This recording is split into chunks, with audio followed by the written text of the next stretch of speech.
You might have received this most frequently given advice, which says, dream big. But those who give us this advice never tell us how to. I remember I was 12 years old. My mother taught me two really important things. So I thought that I must share those two things with you because these really helped me throughout my journey. The first thing was how to dream big. And secondly, the power of manifestation. I was born in Rahim Yar Khan, a small city in southern Punjab, Pakistan. As I mentioned earlier, I was 12 years old, and this incident happened during my summer break when all my friends had gone for summer vacations, and I couldn't go. That made me really sad, and throughout that summer break, I went quiet. I remember one night I was sitting in my garden outside, looking at the stars quietly.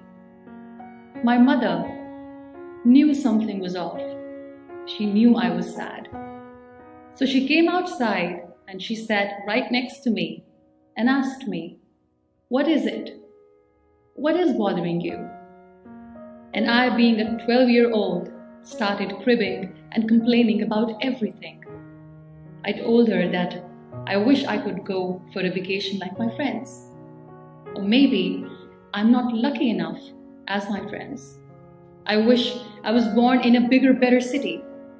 And my complaints kept going on and on. My mother sat next to me quietly, patiently, and she listened to all that I had to say. She didn't say a word. And after a few minutes, she said, "Look, what's up there? Do you see an airplane going?" I looked at the sky and I said, "Yes." She smiled and she said, "That's Muniba's airplane going somewhere." I looked at my mother and I said, "This is not funny. You don't have to try to make me laugh because I'm really sad." She smiled again and she repeated the same words again. She said, "Look, that's Muniba's flight going somewhere." I told her that I cannot even go in a train, let alone going somewhere in an airplane. Stop, this is not funny. She smiled again and repeated what she said. "Look, that's Muniba's flight going somewhere." Instead of making me happy, I started crying more and I said, "Mama, you will never understand what I'm going through." So I went in my room and I cried some more. Well, years and years went by and that 12-year-old became me. I was invited by UN Women to share my story globally at UN Women headquarters in New York. So when I was leaving for US for the very first time in my life, when I was leaving for the airport, I remember I gave a big hug to my mother. And when I was leaving, she held my hand tight and she said, "So, Muniba's flight has finally arrived." That moment was one of the most defining moments of my life. Because in that moment, I realized that when I said that, "Mama, you will never understand what I'm going through," my mother exactly knew what I was going through. How in such a subtle and beautiful way, she was teaching me the power of manifestation. How in such a beautiful way, she made me realize that even a girl in a small town has the power to dream big. And while I was busy complaining, my mother was manifesting my best future by repeating one sentence over and over again. So yes, today if I come across as a dreamer or as a humble achiever, it's all because of my mother. But here is a question. Did Muniba's flight come that easy? The answer is no. There is no such thing as instant dream fulfillment. Dreaming big is the first step, but if you want to achieve that dream, it requires each and every ounce of your energy. You don't get lucky overnight. In fact, the harder you work, the luckier you get. So if you want to dream big, go ahead. But make sure you need to work hard as much as possible. I would like to dedicate this video to my amazing mother who made me what I am today. And let me say this, that all that I am and I aim and hope to be, I owe it to my mother. This video is also for all those amazing mothers who believe in their children, who teach their children to dream big. So yes, this is the time to dream big. This is the time to aim high, to work hard, and to believe in yourself.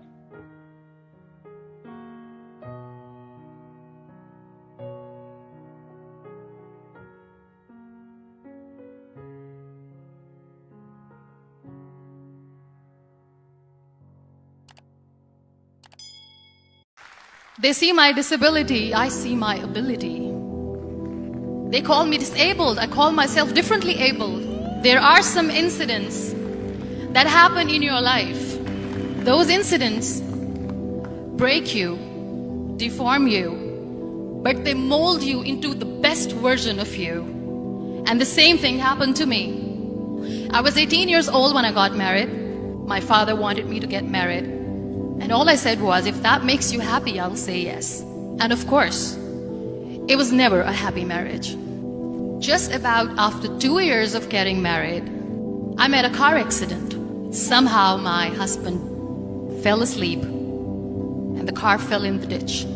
He managed to jump out, saved himself. I'm happy for him. But I stayed inside the car and I sustained a lot of injuries. The list is a bit long, don't get scared. The wrist was fractured. Shoulder bone and collarbone were fractured. My whole rib cage got fractured. And because of the rib cage injury, lungs and liver were badly injured. I couldn't breathe. I lost urinary bowel control. That's why I have to wear the bag wherever I go. 3 vertebrae of my backbone were completely crushed. And I got paralyzed for the rest of my life. I finally ended up in a hospital where I stayed for 2.5 months. I underwent multiple surgeries. One day, doctor came to me and he said, well, I heard that you wanted to be an artist, but you ended up being a housewife. I have a bad news for you.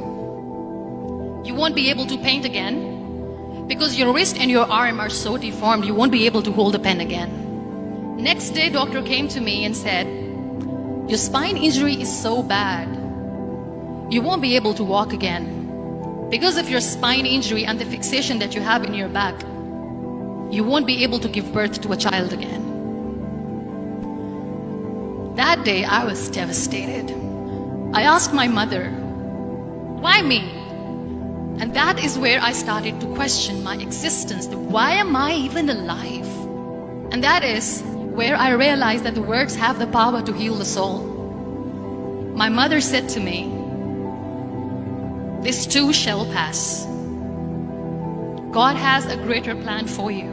I don't know what it is, but He surely has. And in all that distress and grief, somehow or the other, those words were so magical that they kept me going. One day I asked my brothers, I know I have a deformed hand, but I'm tired of looking at these white walls in the hospital and wearing these white scrubs. I'm getting tired of this. I want to add more colors to my life. I want to do something. Bring me some colors, bring me some small canvas. I want to paint. So the very first painting I made was on my deathbed, where I painted for the very first time. It was not just an art piece or just my passion. It was my therapy. And then I was discharged and I went back home. And I went back home and I realized that I have developed a lot of pressure ulcers on my back and on my hip bone. I was unable to sit. There were a lot of infections in my body, a lot of allergies. So doctors wanted me to lie down on the bed straight for not 6 months, for not 1 year, for 2 years. I was bedridden, confined in that one room, looking outside the window, listening to the birds chirping, and thinking maybe there will be a time when we'll be going out with the family and enjoying the nature. That was the time where I realized how lucky people are. That is the time where I realized That the day I'm going to sit, I'm going to share this pain with everyone to make them realize how blessed they are. And they don't even consider them lucky. That day I decided that I'm going to fight my fears. We all have fears. Fear of unknown. Fear of losing people. Fear of losing health, money. We want to excel in career. We want to become famous. We want to get money. We are scared all the time. So I wrote down one by one all those fears. And I decided that I'm going to overcome these fears one at a time. You know what was my biggest fear? Divorce. I was trying to cling on to this person who didn't want me anymore, but I said no. I have to make it work. But the day I decided that this is nothing but my fear, I liberated myself by setting him free. And I made myself emotionally so strong that the day I got the news that he's getting married, I sent him a text that I'm so happy for you and I wish you all the best. And he knows that I pray for him today. Number 2 was, I won't be able to be a mother again. And that was quite devastating for me. But then I realized there are so many children in the world, all they want is acceptance. So there is no point of crying, just go and adopt one. And that's what I did. People think that they will not be accepted by the people because we, in the world of perfect people, are imperfects. So I decided that instead of starting an NGO for disability awareness, which I know will not help anyone, I started to appear more in public. I started to paint. I decided that I'm going to join the national TV of Pakistan as an anchor person. And I've been doing a lot of shows for the last 3 years. I became the National Goodwill Ambassador for UN Women Pakistan. And now I speak for the rights of women, children. We talk about inclusion, diversity, gender equality, which is a must. Every time I go in public, I always smile. It's always a big toothy smile on my face. And people ask me, don't you get tired of smiling all the time? What's the secret? I always say one thing, that I have stopped worrying about the things that I have lost, the people that I have lost. Things and people who were meant to be with me are with me. And sometimes, somebody's absence makes you a better person. Cherish their absence. It's always a blessing in disguise. Live your life fully. Accept yourself the way you are. Be kind to yourself. Be kind to yourself. I'll repeat, be kind to yourself, and only then you can be kind to others. Love yourself and spread that love. Life will be hard. There will be turmoil. There will be trials, but that will only make you stronger. So when you accept yourself the way you are, the world recognizes you. It all starts from within.